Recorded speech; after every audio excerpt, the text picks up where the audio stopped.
So welcome everybody to the Silver Wisdom interview, this time with the absolutely fantastic Naomi Sesay. And I'm so thrilled to have you here with us today, Naomi, because we got to know each other ages and ages ago, and I just remember your enthusiasm and your passion and how you effortlessly inspire people with the wisdom that you weave. So thank you for saying that you could come today. You're very welcome. Oh, brilliant. And we've got a couple more people joining us here. We've got Hazel now as well, which is great. And you called your talk today Hidden in Plain Sight. And I wondered if you would share with us a little about why you came up with that title, what it means, and yes, and what you're passionate about in that arena.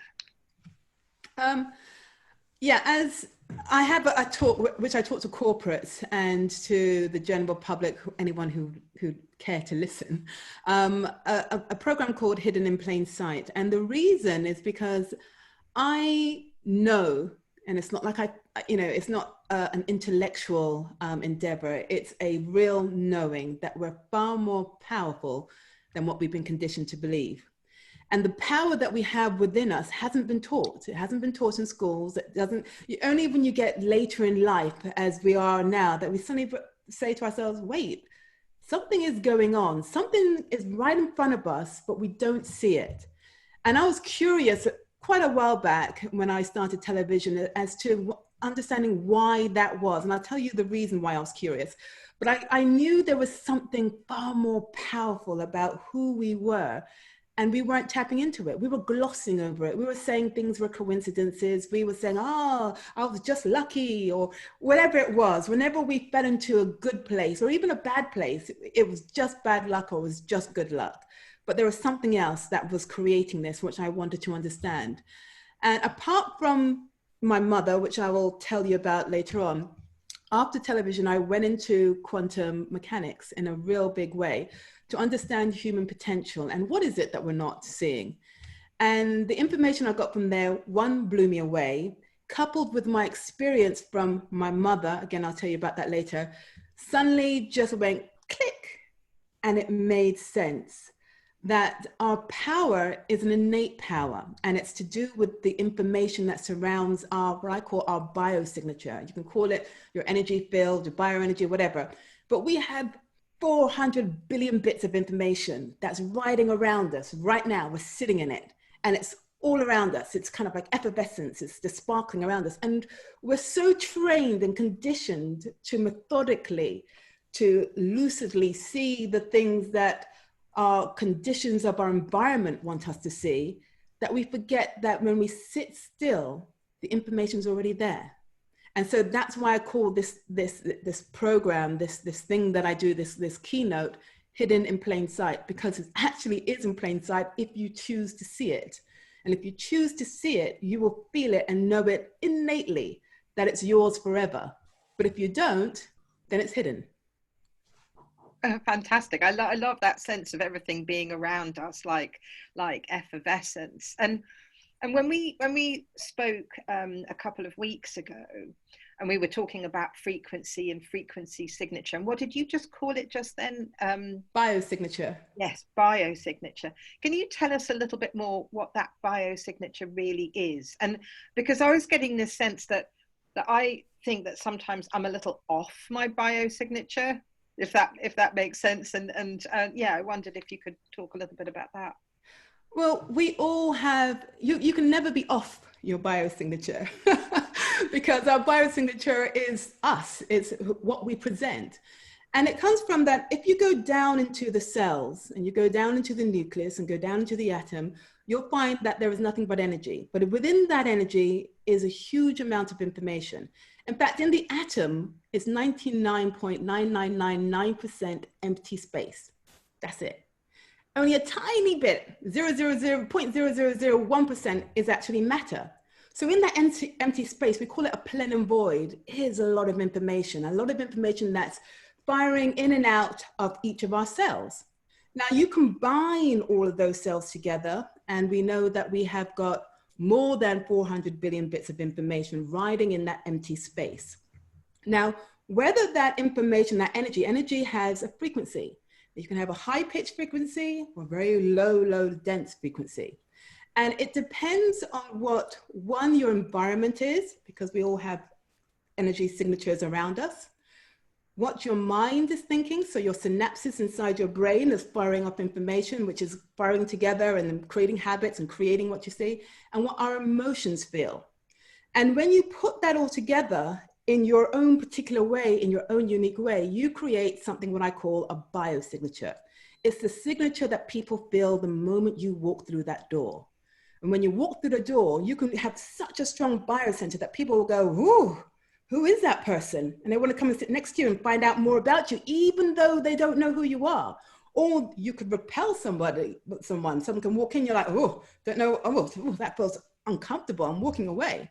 So everyone has a biosignature, and it's up to us to actually raise the level of that energy to make it feel very, very bountiful and wealthy and great and abundance, or we can pull it down the frequency and feel heavy and really, you know, not very comfortable to sit with. And you can find that sometimes depressed people, their energy levels are quite depressed. And that's why they have this body language that goes like this, because it's your body, your environment, and your emotions that click together to make that biosignature. So you can never be off your biosignature. It's always there, but you can always turn it on to make it the frequency higher so that you can feel more like how you want to feel.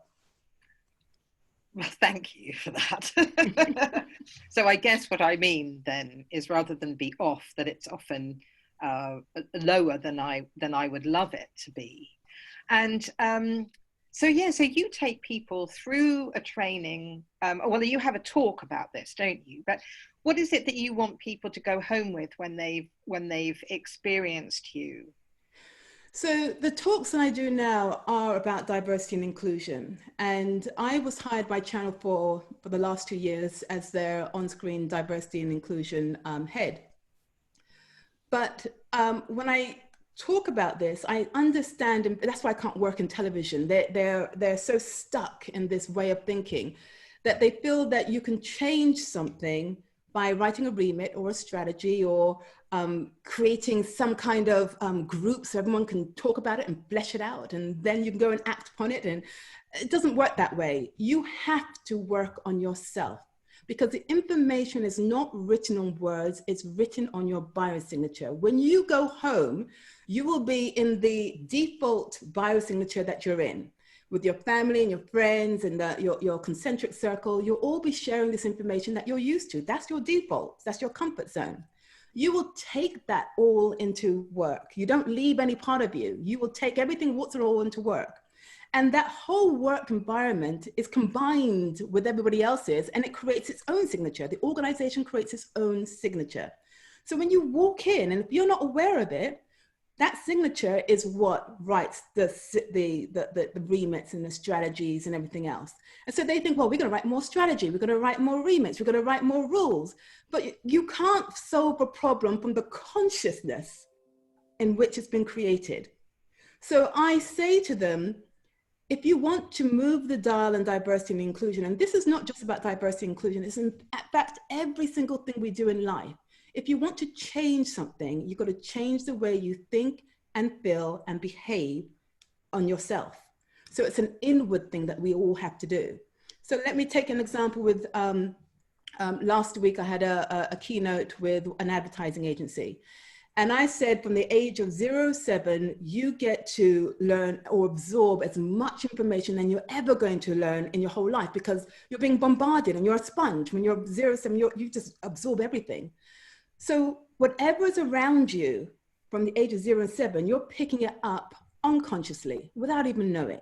And that is your default. When you go out and you act in the world and behave in the world, when you hit against something that frightens you or makes you scared or makes you depressed, you'll go back to what you know, your default from home, because that's where you felt the safest. And so therefore, when you're writing these things, you're still going, you're feeling, oh my God, I feel a bit uncomfortable that someone said something to me. You'll go back to your default to solve that problem. But you've got to change the default, because you weren't the recipient of giving that information. You didn't choose that information. That information was chosen for you. So your belief systems were of other people. Now, I always ask, supposing your belief systems were wrong, supposing they're not what you wanted to believe. If you had a blank slate, what would you choose to believe? So we have to sit still and think, who am I? At my core, who am I? What do I really want out of life? Who do I want to present as myself in life? What do I want to do with other people around me? How do I want them to feel about me? And then you can start to change the way you think. And the moment you change the way you think, you change the way you feel. And when you change the way you feel, you suddenly see a vision of yourself, which raises your energy level, your biosignature. The moment you do that, you start seeing opportunities around you because you're now in a different space.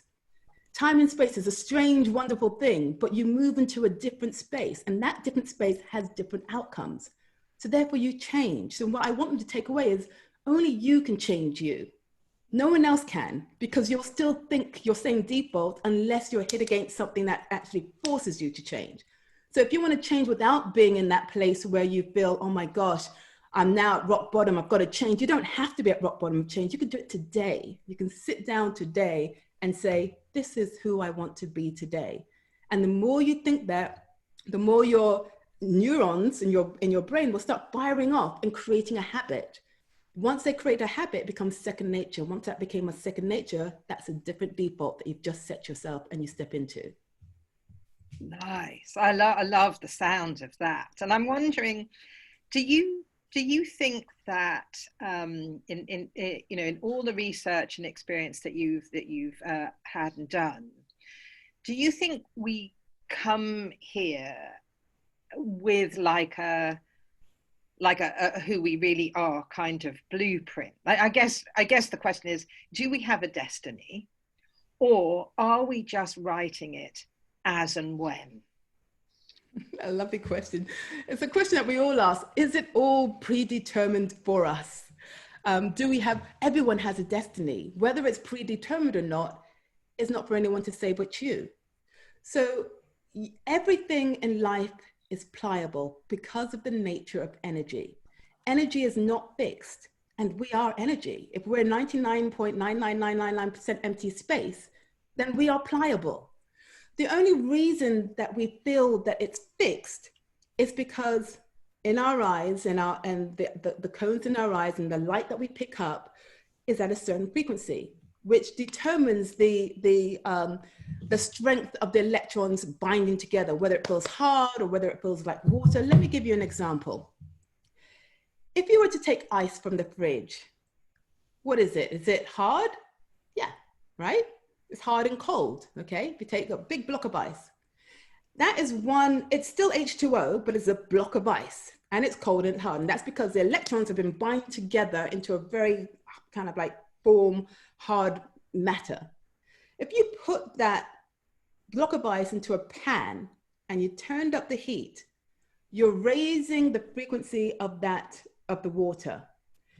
All of a sudden the ice starts to release itself, because the energy and the frequency starts to get looser and looser. It then becomes what? Liquid, okay?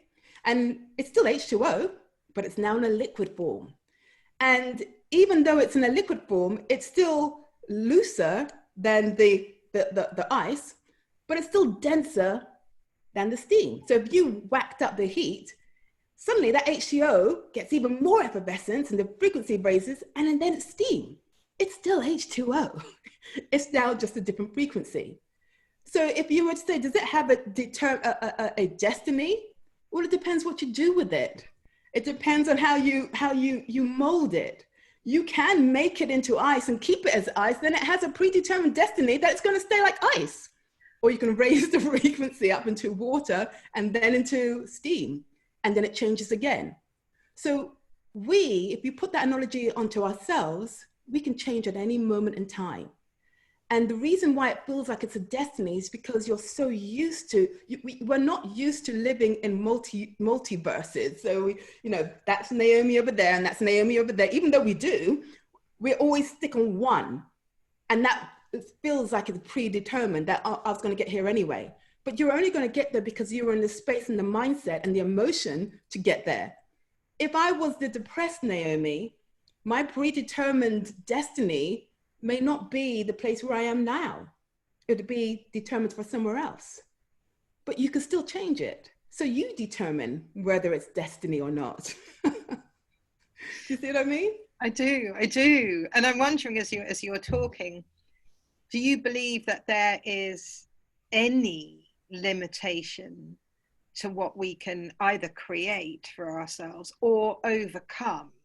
So part of that is about, like, if there were, really challenging health issues, or, can we literally be anything we want to be? Absolutely.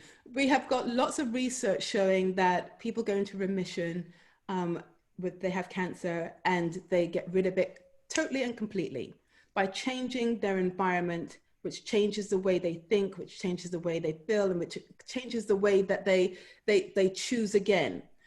So we can, I believe, I always say to my daughter, nothing's impossible. Oh, but they'll come up with something clever. Oh, but it's impossible to swallow a big, massive sword. No, people have done that, actually. Oh, but it's impossible to, no, actually, you can do that. So that, it's a matter of perception. What do you perceive in life? And we are so used, get this, out of the 400 billion bits of information that is riding around us, we are only aware of 2,000. We're only conscious of 2,000 bits of information. And that is our bodies, our time and space in our body. We're here right now, sitting down, looking at each other, talking on Zoom, our environment, where we are in this world, and time. What time is it? But there's so much other information around us that we're not even aware of. And so therefore, when you think about moving yourself to doing something else, you have to bring in another 1,000 bits of information and another 1,000 bits of information. And once you do that, you become aware or conscious of 3,000 bits. And all of a sudden your world changes, and you change it and you think, gosh, I can do that. I didn't see that before. No, hell no, you didn't see it before because you weren't in the mind to see it before. You weren't conscious of those extra bits of information. Sometimes it takes other people to point it out to you so that you can see it. So we can do whatever, this world, we're not, separate from this world. If we look around the natural world, it's so amazing. The universe is so amazing that everything around us is absolutely miraculous. And that's who we are. We are nothing less but miraculous. But we have chosen to dumb ourselves down, to think of ourselves as this kind of unit of body and flesh that goes with time to an end point. That doesn't have to be like that. You can have whatever endpoint you want and as wide as you want. It doesn't have to be that narrow. It's just a matter of perception.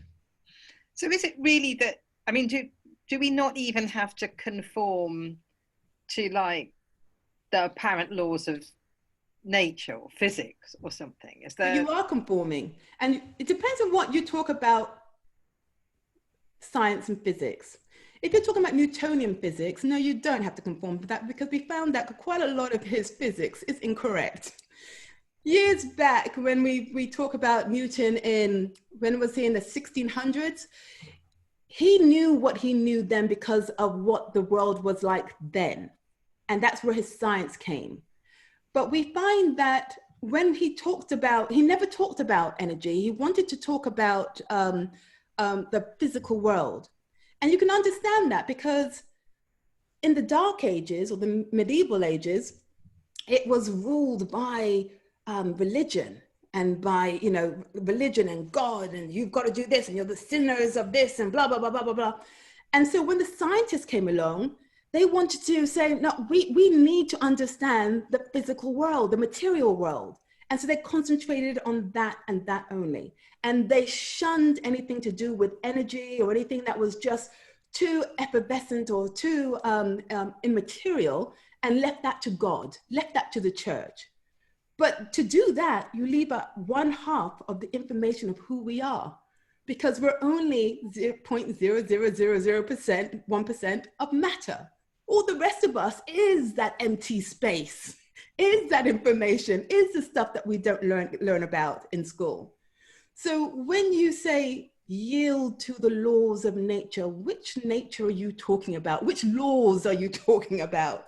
Those laws are laws that were created by man knowing what they knew at the particular time they knew it. It's not the full picture.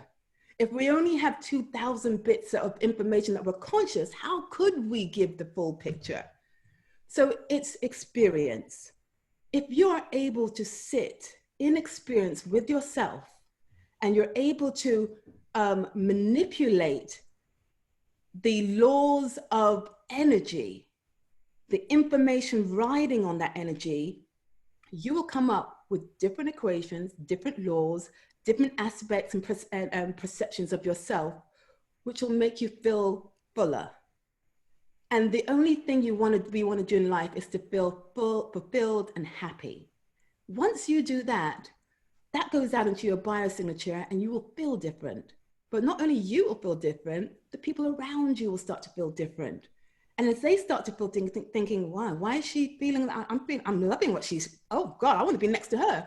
You suddenly start to, like Mercury, start to build these little bubbles of people and communities that all feel this way.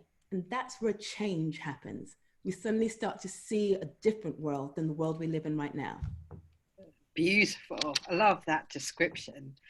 And I'm reminded that when we were chatting the other day and I was talking about being on the keto diet and that I'd lost quite a lot of weight. And you commented, I can't remember exactly what it was, but you'll remember, about how actually having less fat in my body would be changing something in my biosignature.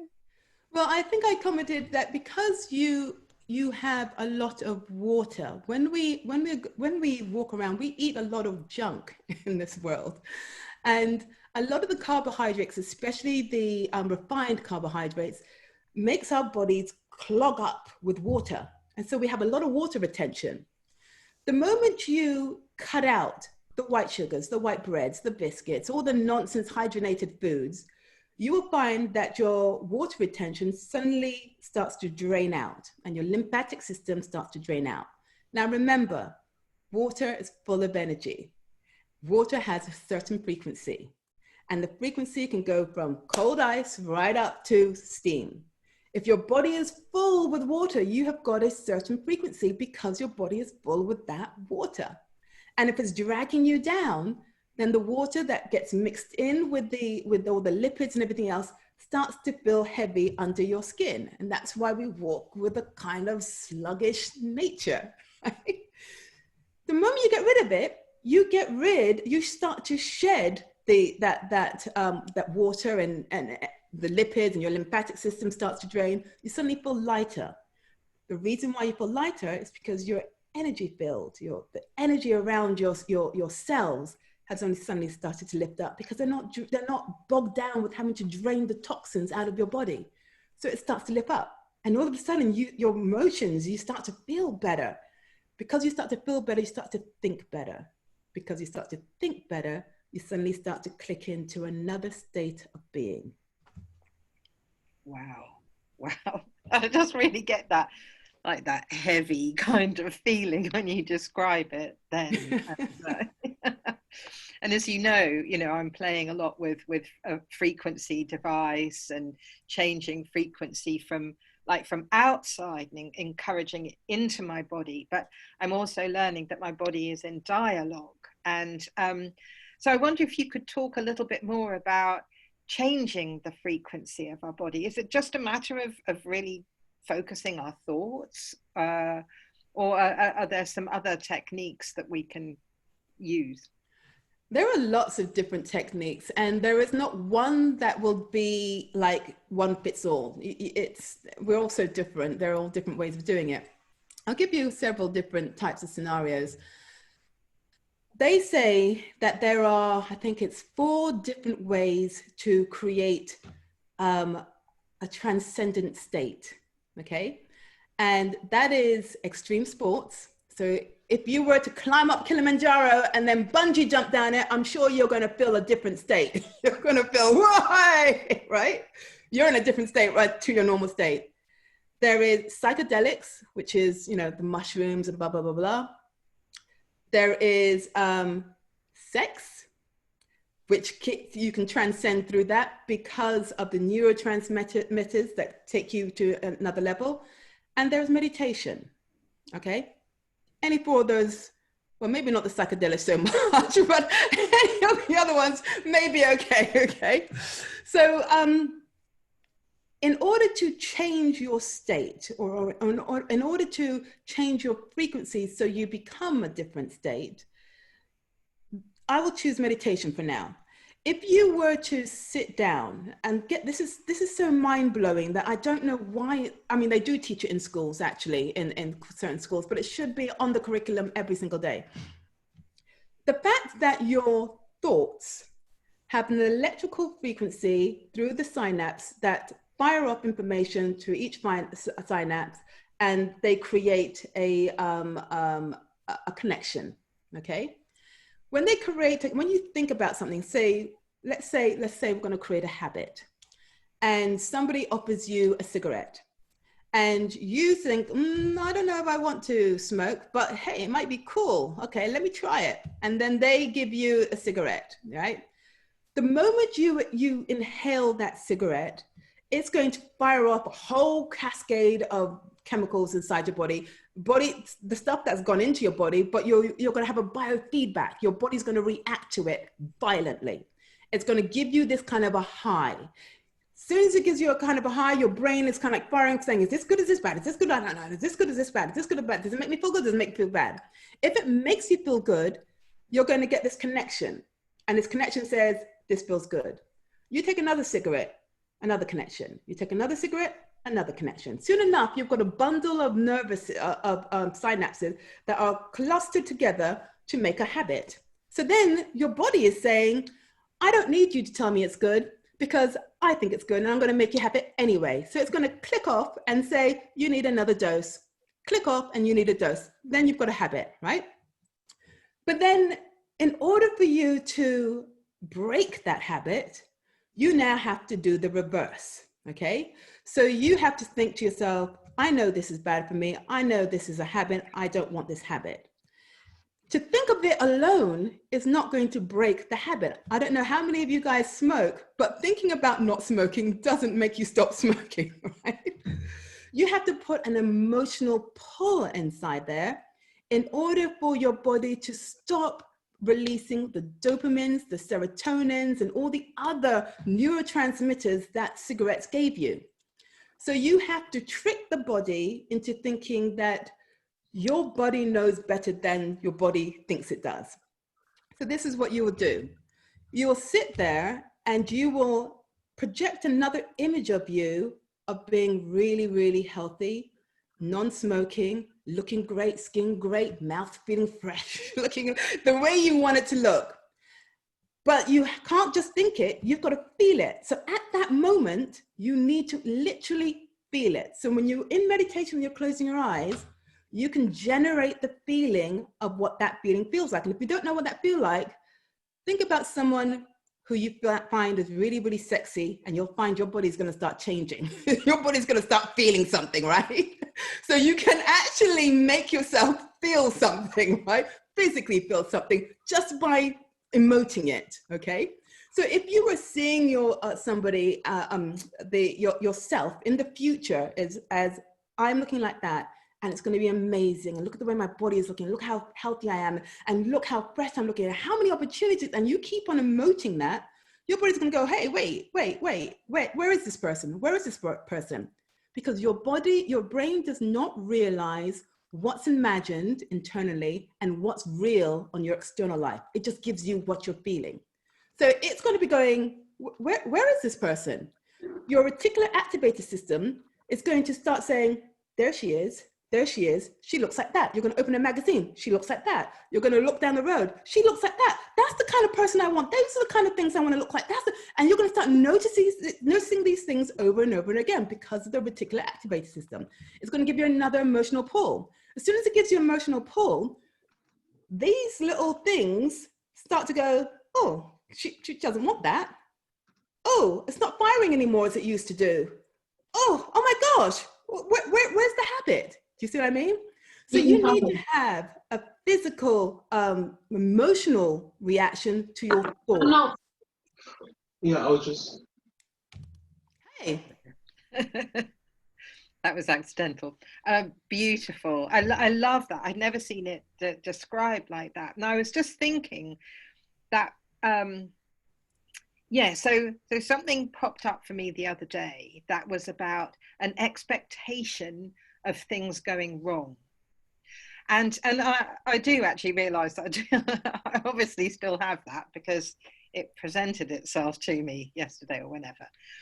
So what would I do with that? Because it was quite a surprise to see it again. It's like, oh, is there any truth in that? Do I expect things to go wrong? if you expect things to Honest go with wrong, myself. So yeah, but it feels like a sort of difficult one, but it shouldn't be any different to smoking cigarettes, should it? no, right. So you need to do, I call it an interrupt. If you expect things to go wrong and you expect them to go wrong, what do you think you're doing? You are literally giving the information in your biosignature with your thought that something's going to go wrong. Then you feel this angsty, anxious feeling that it's going to go wrong, right? You suddenly get really anxious. So now you're coupling that with the thought, with the emotion, and you're creating this biosignature around you that is going to go wrong.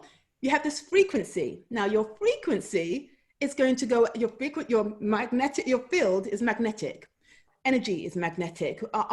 Because we have so much charge in our energy, it's magnetic. So your frequency is going to go out, and it's not going to bring in something exactly what you want it. It will give you a resonance of what is out there that could go wrong. Yeah. And so you will find, okay, it's going to go wrong. I'm feeling funny about it. You're going to be looking out for it. Your reticular activator system is going to go, where in my world, in my environment, is it going wrong? Because I know it's going to go wrong. I know it's going to go wrong. It is going to go wrong. And then you will open up a space, and there it is. I knew it. I just knew it. But if you knew it, why did you do it? Why did you allow that space to open up? Because time, like I said, time and space are peculiar, wonderful things. We open up spaces of environments of our reality. And so therefore, when you think about something and you know it's going to happen, you'll open up that space for it to happen. Close it down. If you don't want it, so what you want to do is you want to interrupt. Take a breath, sit down, breathe, allow yourself to just empty out, and then think again, and then emote again, and then start to feel it's going to be phenomenally fine. It's going to be fine. Then you'll open up that space. And even if something that's out of your control happens, you're not going to see it as bad. You're going to see it as it was meant to be, because now I'm learning this, that, and the other. So you've changed your perspective of what that, whatever scary thing is. Do you see what I mean? I do. It's really, really helpful, actually, because for a long time, I didn't realize that was still there. It's like I must have stopped listening to or hearing it. Yeah. And so now I can capture it again. And then I like the idea of the interim. I mean, we do this to ourselves all the time, that we fall into this melee of scariness, of anxiousness, because somehow it feels comfortable. If it feels comfortable, it's because you've created a neural connection to it. And that's why it's a default. So if you want to change that default, you've got to visualize yourself as something different with emotion. It will never work. You can't just think it away. You've got to emote it with it as well, because that's what changes your biosphere. You can feel it in your body. It will change your biosignature. Brilliant. Brilliant. Absolutely love it. Thank you so much, Naomi. And I'm wondering whether, actually, no, before I do this, you said that you were going to mention your mum. Yes. Okay. So my mother, when I went to, after I was in television at MTV, I took my cameras and I went to California, and I just want to, So I went to California and I went to IONS, which was the Institute of Noetic Science. And I was interviewing Dean Radin and Deepak and all those of, Brett Adam Wolf, all these wonderful quantum scientists who I admired. And I was talking to Dean Radin about all these really, really strange things that happened to me and my sisters. I mean, really out there stuff. And I can go on for days. We can talk to days of these ticklish stuff that happened. But I said to him, how is that? What is that? What's going on there? And he said, did your mother used to tell you how to meditate?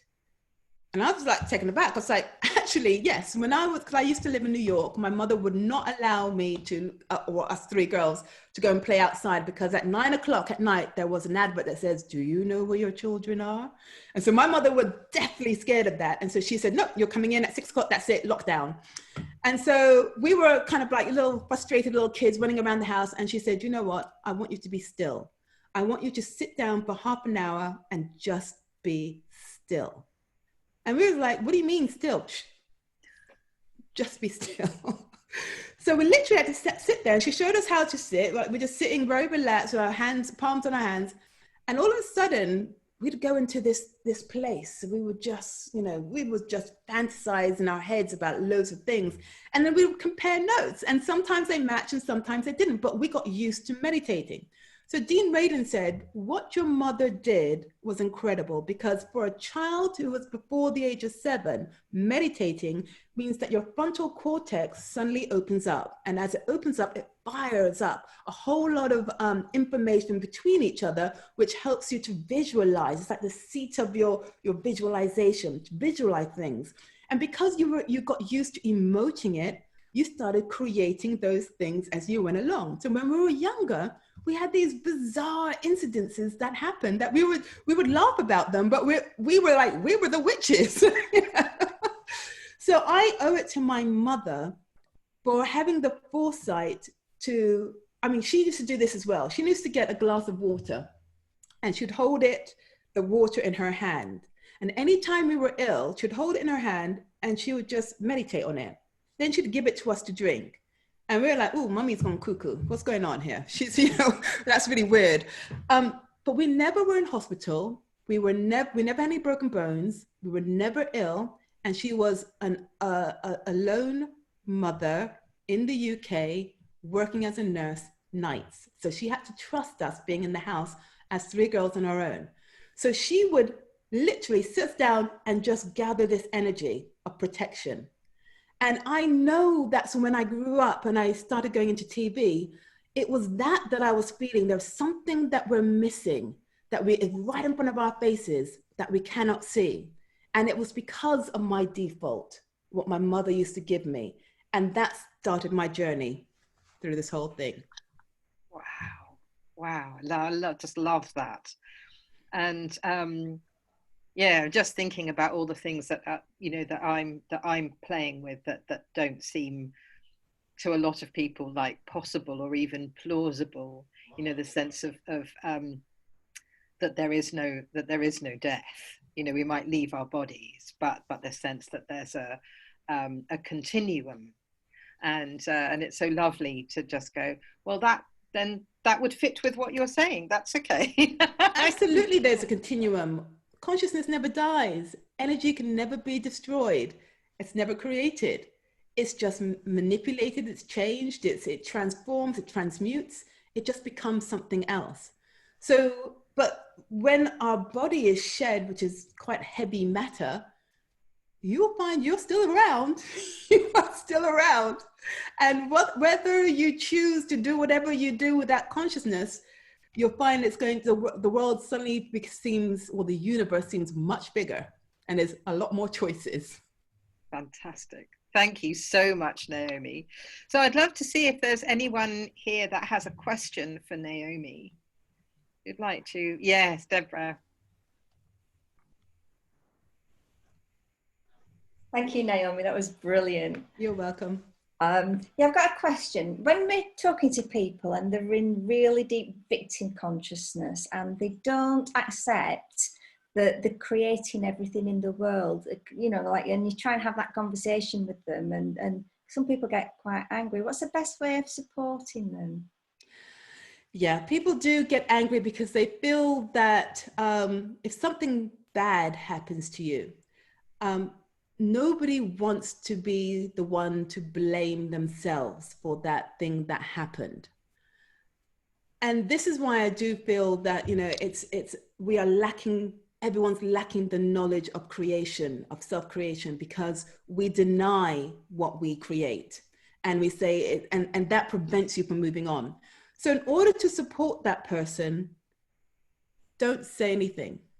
If you're finding that they're getting angry, if they allow you to, you can just touch them on the shoulder. If they don't, because of this COVID-ridden place that we're in right now, so no touching, use your field, use your own energy field to help them change their mind. And you can do that by just looking into their eyes and just having an intention, holding that intention to say, you will heal, because you will see yourself. And once you do that, without you having to say anything, your bioenergy is another language. We don't just have 5 senses. We have more than 5 senses. And one of the languages of our other 5 senses is in our field. So if you were to push this intention to that person without even saying a word, and you don't have to do it in situ, you can do it remotely, of this person is going to see and feel what they've created, they will start to soften. But here's the thing, to allow them to feel that they have the power to change anything by looking at why they experienced that, you suddenly empower them, because you say, you know what? You experienced this because there was a learning. My mother used to always say to me, if you're experiencing crap in your life, it's because there's something you need to learn. So if you allow them to say, there's something here that we need to learn, instead of saying, oh, woe is me, what is it that you learned from it? This is a great teaching moment. It's a great learning moment. What is it that you're learning? Because the moment you learn it, it will never happen again, because you've learned that lesson. And when you've learned that lesson, you can move on to new and more engaging lessons that will start to create another life for yourself, a bigger life for yourself. So to support them, tap into their own power. What is it that you've learned about yourself, about this situation or event that's happened that you deem to be not very pleasant? What did you learn now that you didn't know before? And then take that and move forward with it. Brilliant, thank you so much. That's great. Thank you. And thank you for the question, Deborah. Thank I got you. goosebumps while you were talking about looking into somebody's eyes and coming from that energy space, just covered in goosebumps. Well, don't forget, the more we move the energy up, we have the third eye here. So when you're looking into someone's eye, you're not just looking into their eyes, you're looking into this whole frontal cortex, this whole area, which actually is, you know, attached to the pineal gland, which is right here. If you're able to do that effectively, no words are said, no words are needed. And it's another talent that we can actually start to get to another level, to, you know, kind of like polish up. That's in our arsenal. We are far more powerful than what we've been conditioned to believe me. Is anybody else's body being triggered by this? Like, I've got this little tickle up here and I'm getting goosebumps and I really feel my energy rising just in response to your words currently. I feel it all in my stomach. You feel it all in your stomach? Mm. Great. Well, there's something there that maybe perhaps again, that, you know, you see, this is how powerful we are. When you have this feeling around in your body is telling you something. It's saying, pay attention, because there is a effervescent energy field happening right here, right there. Pay attention. And that is your moment of truth, to learn something about your body and about what's happening around in your environment and what you need to do. And if you're, I mean, I don't know, has anyone ever had this experience where you've got this this problem or this challenge, and you're thinking about it all day, and it's really kind of like, oh my God. And then you go to sleep, and in the middle of the night, you're like, I got it. And you're looking around for a piece of paper to write it down. Has anyone done that? Anyone done that? That situation? Yeah, quite a lot of us have. That information suddenly didn't just drop by you because you read a book or you watch a TV or someone rang you up in the middle of the night and said, I've got it for you. It came from you. It came from the information you have around you. And because you were looking for it throughout the day, the moment that your beta brainwave suddenly goes down to alpha and goes slowly down into sleep into your delta, and you're going down, all the information starts going, and then you start to wake up with this information. And the one that you want just then, which what in silly times, 2 o'clock, 3 o'clock in the morning. And then you suddenly think, oh my God, I know it. But then you feel calmer. So we have everything we need right here. Everything we need right here. Can I share something that I've noticed? Yes. Well, I have noticed over my lifetime that sometimes I've created things that I was quite clear I didn't want. And one of the connections that I noticed one day was of sound. And if I'd thought a thought with a great deal of intensity and maybe spoken it out, not necessarily a lot of times, but somehow, unbeknown to me, that had been picked up and like created for me. And so that's one of the reasons why I tend to be very quiet. I'm quite afraid of the power I know I've got, because let me rephrase this. I feel I need to be much more conscious of the vibration where I create the wrong thing. Is that making sense to you? Absolutely. Absolutely. Somebody asked me, how do I manifest the things that I want in my life? And I had to sit down and think, what do I do? What do I actually do? And it's very similar to what you do, Hazel, is that I sit there and I intensely think about something. But because I'm intensely thinking about something and I get wrapped up in my thinking, this feeling comes, this feeling that kind of like feels like it's blown out of me. It's like, and then I get really, really excited about what it is that I'm intending in my head. And then I let it go. I forget about it. Life takes over. I watch TV. I have a cup of tea or something. But I have this expectation, Francesca, that it's going to happen because I actually was there. I felt it. My brain now is saying, I know you felt it. I know you saw it, but I can't see it in this environment. So where in the environment is that event that you want? And then all of a sudden, the phone will ring. And it's, Naomi, there is a job in Manchester, in blah, blah, blah, da, da, da. Are you interested? And I was like, that's exactly what I was thinking. Because you suddenly open up these spaces. So it's like we do this. Some people feel scared about that because you're scared that you may bring in something you don't want. Well, then check it. Check why it is you're thinking that. It could be something from the ages of 0 to 7 that you experience that's way back in the recess of your mind that you have forgotten but is still there. So never be scared of the power you have, especially now. The world needs it. The world needs you to shine because then it gives other people permission to do the same.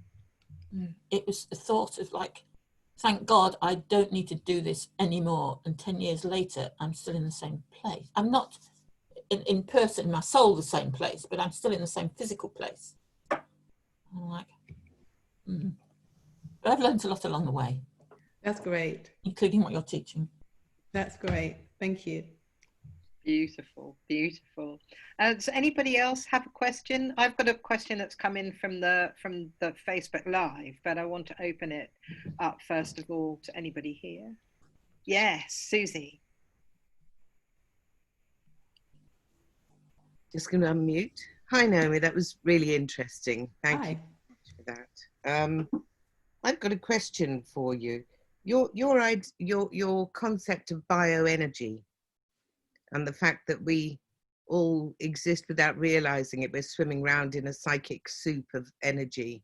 I had a revelation when I was 6 about energy. And from the time I was 6, even though I didn't know what energy was, I knew that there was no destroying energy and that energy just transmuted. And as I grew older, it fitted into various patterns of philosophy and so forth. How does the idea of a soul sit with your concept of bioenergy? I feel that our soul is the encompass of everything that we have that's to do with our own bioenergy, our own consciousness. Our soul, in my mind, there's lots of different types of descriptions of what a soul is. But for me, my soul is the pure essence, which is even higher, I believe, of a frequency than the energy that I am portraying right now here on earth.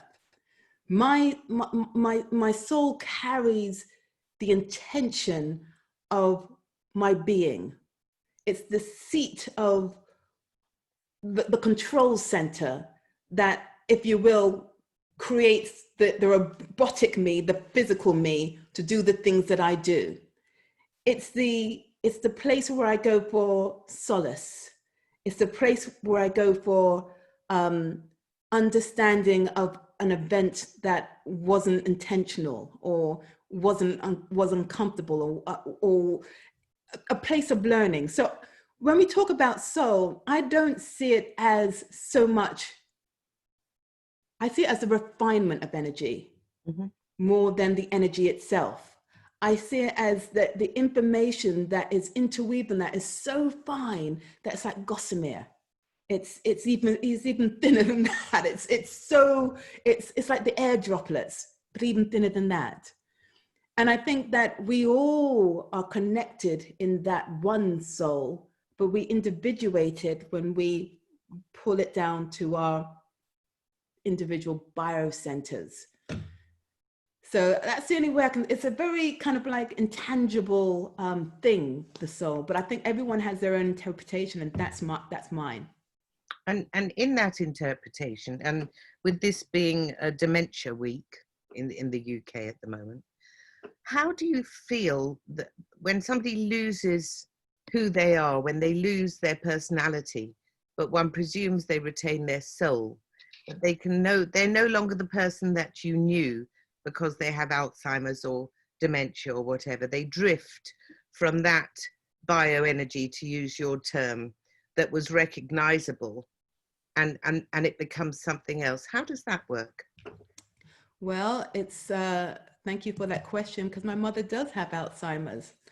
And my mother, and this is how my daughter described it, we all feel the same thing. My mother isn't the same person that she was when we were growing up. In fact, my mother used to be called the silent warrior. She was very much like Hazel, very quiet, didn't really want to, put out her power, but you can palpably feel it. She is no way the woman she is now. And my daughter said, Mum, she's actually, half in, half out. So half of her soul is actually somewhere else. It's already moved on. And the other half is waiting. It's like she's here on this earth waiting for something, or for us to do something, so that she can complete it, but she doesn't want to go yet. The reason why I say this is because sometimes, as you know, with Alzheimer's, you have lucid moments. And sometimes in her lucid moments, she would say, "Can you hear that?"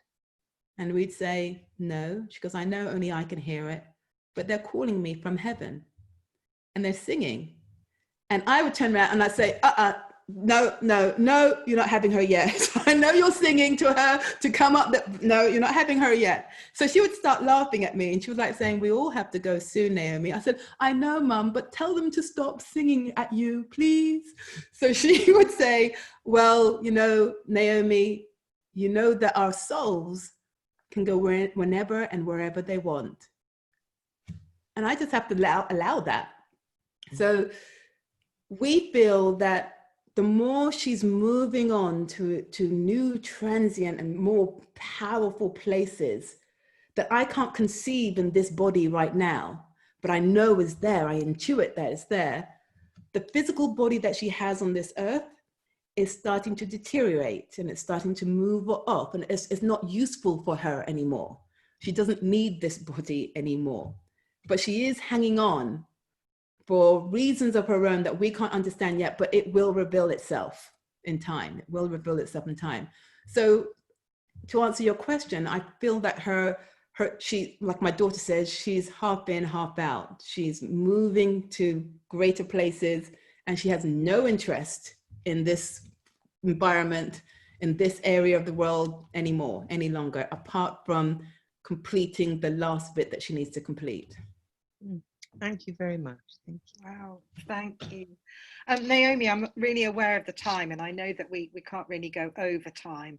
And there's a great question from Vanessa about taking this understanding into schools. And I'm just wondering, maybe could we do another one of these in a couple of months and talk about it further? Would that work? Sure.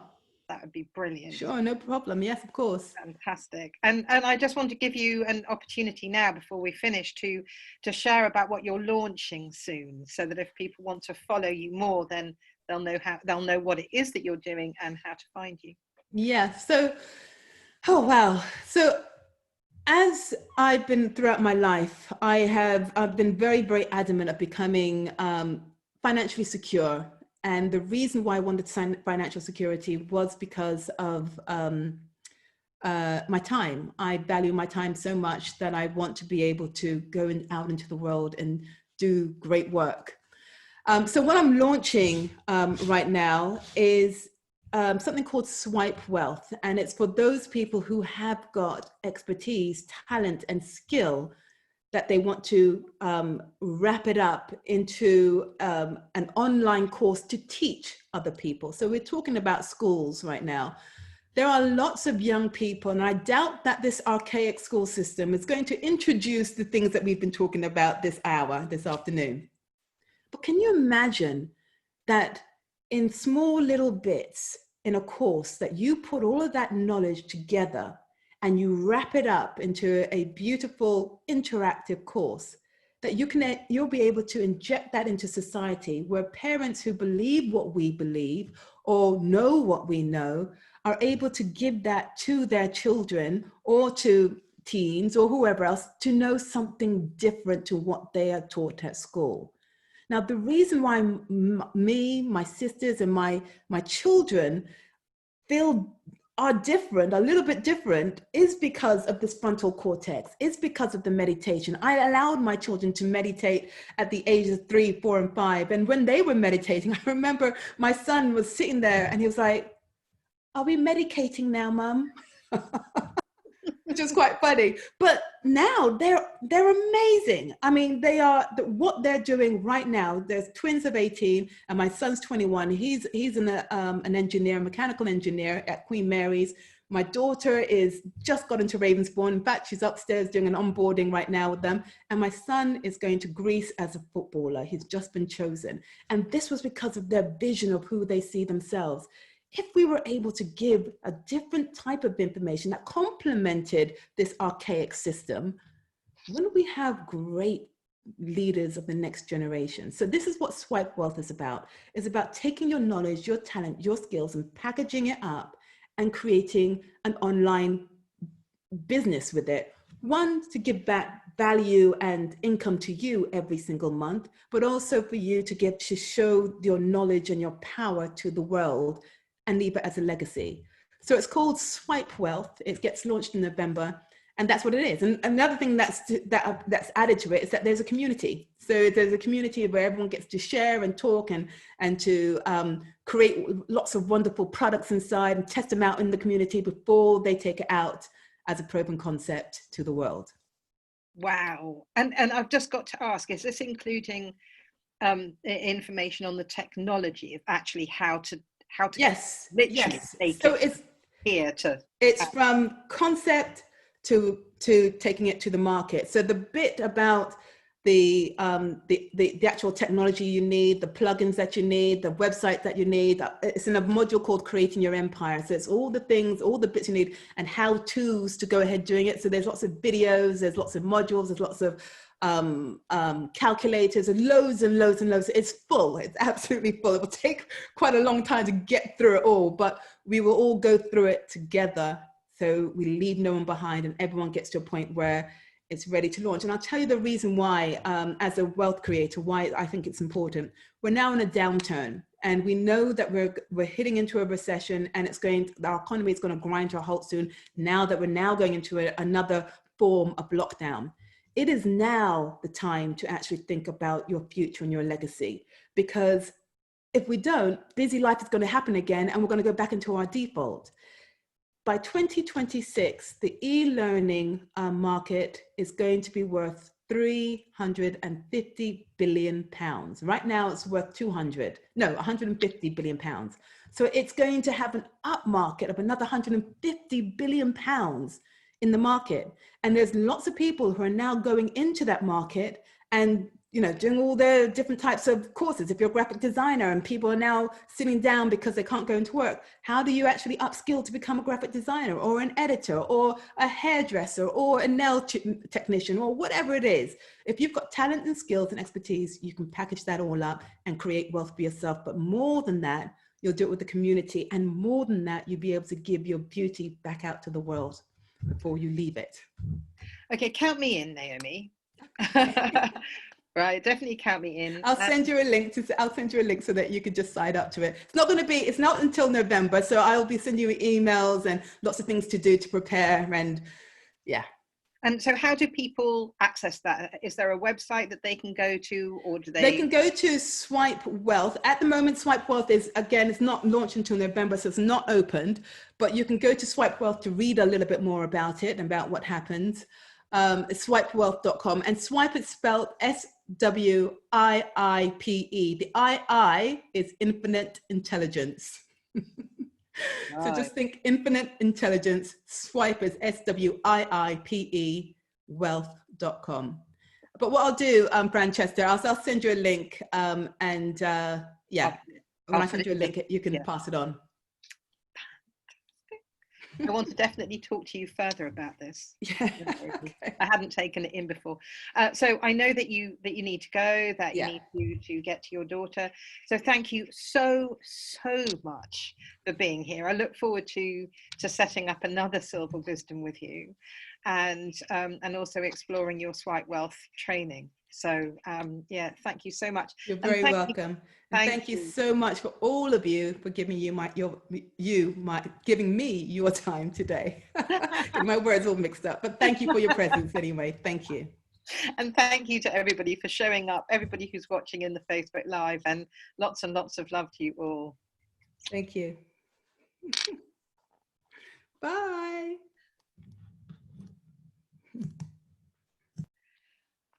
Thank you, everyone. That was fabulous. She's just great, isn't she? She's just great. You're still recording. Oh, I'm still recording. I stopped. That was